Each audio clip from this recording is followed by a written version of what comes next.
देशद्रोही और देशभक्त होने में जमीन आसमान का अंतर है, रात दिन का अंतर है, विचारधाराओं का अंतर है, दृष्टिकोण का अंतर है, सोच का अंतर है।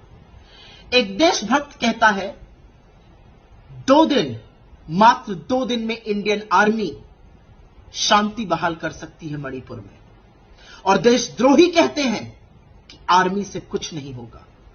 भारतीय जनता पार्टी अपनी नफरत के उस दलदल में इतनी डूब चुकी है, उस कीचड़ से इतना सन चुकी है कि अब वो हमारी खिलाफत करने के लिए पहले देश को अपशब्द कह रहे थे, अब भारतीय सेना के शौर्य और पराक्रम पर सवाल उठा रहे हैं। हेमंत बिस्व शर्मा ने कहा आर्मी से कुछ नहीं होगा। जिस आर्मी की आप बात कर रहे हैं ना हेमंत बिस्व शर्मा, उसके शौर्य और पराक्रम, उसके साहस, उसकी बहादुरी की वजह से हम और आप अपने घरों में शांति से सो पाते हैं। वो सरहद पे हमारी रक्षा करते हैं तो हम बड़ी बड़ी बातें कर पाते हैं। ये वो आर्मी है जब मन बना लेती है और नेतृत्व सही मिल जाता है तो पाकिस्तान के काट के 2 टुकड़े कर देती है, विश्व का भूगोल बदल देती है।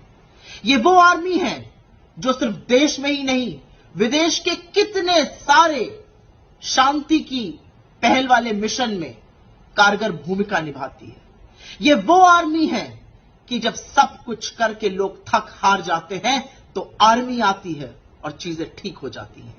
जब दैवीय आपदा आती है, जब बाढ़ आती है, भूस्खलन होता है, जब भूकंप आता है, सुनामी आता है, तो अंततोगत्वा इंडियन आर्मी आती है और लोगों को संकट से उबारती है।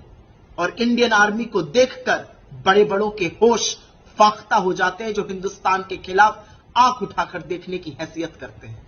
और आर्मी को ही देखकर इस देश के लोगों में यह विश्वास जगता है कि अब सब ठीक हो जाएगा। आपकी हिम्मत कैसे हुई? आपको लगता है इंडियन आर्मी एक हिंसक फोर्स है? इंडियन आर्मी की न्यायप्रियता, इंडियन आर्मी का जो कद है वो दुनिया में सबसे ऊंचा है। इंडियन आर्मी से कुछ नहीं होगा, ये कहने की आपकी हैसियत कहां से हुई? आपकी हिम्मत कहां से हुई? ये उन सब लोगों का अपमान है जिन्होंने हंसते हंसते अपने प्राणों की बलि दे दी इस देश की सुरक्षा के लिए। ये उन माओं के कोख का, उनके दूध का अपमान है जिन्होंने अपने जांबाज बेटों को खो दिया इस देश की रक्षा करते हुए। ये उन बूढ़ी आंखों से बहते हुए आंसुओं का अपमान है जिनके बेटे तिरंगे में लिपट कर घर लौटते हैं।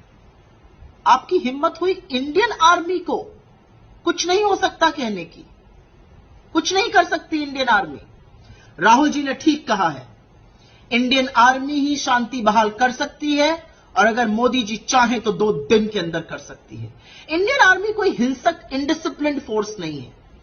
इंडियन आर्मी की मौजूदगी से चीजें सुधर जाती हैं, क्योंकि सबको पता है कि न्यायप्रियता में इंडियन आर्मी सबसे आगे है, सबको पता है शौर्य में इंडियन आर्मी सबसे आगे, और सबको पता है अगर जरूरत पड़ी तो बल प्रयोग में इंडियन आर्मी न्यायोचित फैसला लेती है। आप आर्मी पर सवाल उठाएंगे, उस यूनिफॉर्म पर सवाल उठाएंगे जिसको देखकर छोटा बच्चा एक सड़क पे और बुजुर्ग रुककर सलाम ठोकते हैं। शर्म आनी चाहिए आपको। पर यह नया नहीं है भाजपा में, और हेमंत बिस्व शर्मा कोई पहले नहीं है। मोदी जी के चहेते बड़े हों, लेकिन यह पहल तो मोदी जी ने खुद 2013 में आर्मी को कमजोर बताकर करी थी। यह देशद्रोही है, यह देशद्रोह है। अगर आप देश प्रेमी होंगे तो आप अपनी सेना पर कभी सवाल नहीं उठाएंगे। सेना पर सवाल उठाने वाले, सेना के लिए यह कहने वाले कि उनसे कुछ नहीं होगा, देशद्रोही होते हैं। आप भारत माता की ना तो रक्षा कर सकते हैं, ना उनके हितैषी हैं। आप भारत माता को समझते नहीं हैं, क्योंकि आप भारतीय सेना का अपमान करते हैं।